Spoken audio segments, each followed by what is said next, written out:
Всем привет.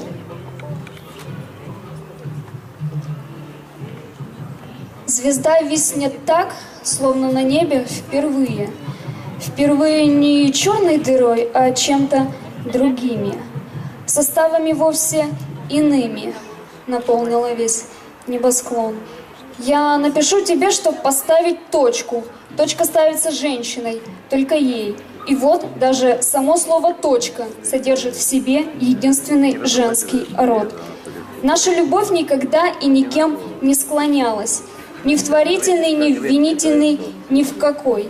Ей было не выдержать натиска окончаний, а нам не выдержать даже и 0,1 из того, что мы накопили за наши жизни, прожитые не нами, задолго до. Когда ты молился, Будде, твердя, с богами тебя не связывает, в общем-то, ничего. Видно теперь и я, что Бог. Существую как буква, только в одной теории. Мы с каким-то подростком на улице смотрим на небосклон. Видно, ждем, что звезды появятся новые. Конец. Удачного с вами серии. Иисус. Брошенный в воду якорь тяжел вдвойне. А Иисусу не нужен якорь. Он идет по воде. Бороздит пустыню мозолью ног. У Иисуса не сохнут губы, не сохнет рот, шелестит подол по песчинкам слов.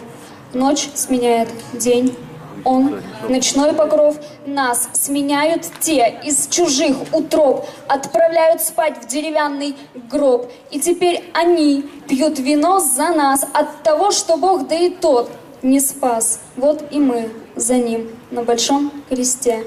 Мы за ним до вот воскресенья. Где? Конец.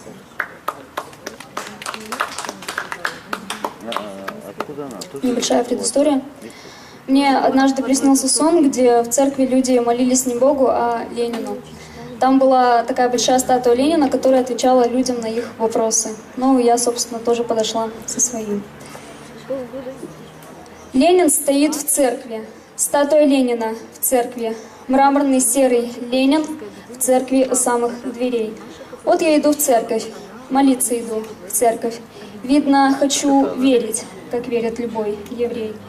Вот я стою в церкви. Тут люди не молят Бога. Тут люди не верят в Бога, а в мраморный пьедестал. В Него-то они верят, к Нему-то они молят. А мрамор мольбам вторит и с каждым договорит. И прошлое он помнит, и то, что не прошлое, помнит. Так Ленин, стоящий в церкви, почти что вторичный Бог. Но я подошла с вопросом, а кто тут его не спросит? Мол, Ленин, скажи, товарищ, раз ты теперь новый Бог, чего же должна я делать? Как в равенство душу с телом, хотя ты в нее не верил, мне надобно привести. И мраморный смотрит Ленин, и мраморный молвит Ленин. Одно лишь простое слово, простое свое пиши. О чем мне писать-то надо? Кому вообще это надо? И кто все читать-то будет, коль Бог ты, то расскажи. А Ленин смотрел и думал, ну что еще надо, дуре? Но все ведь уже ответил. Чего еще надо ей? И был до того расстроен, что вновь обратился в мрамор, что снова статуей замер и больше не говорил. Но если меня кто спросит, а нафиг вообще ты пишешь? Пишу, потому что Ленин когда-то меня просил. Спасибо.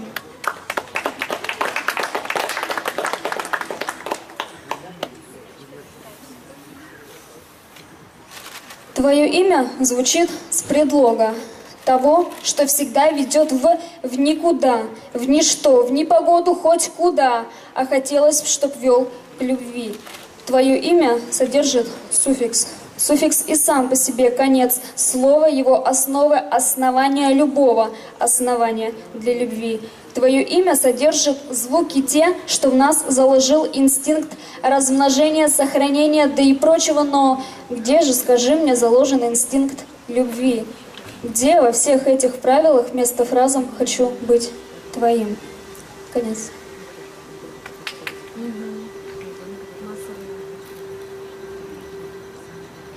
Хватаюсь за рыбий скелет. Уверенно он молчит.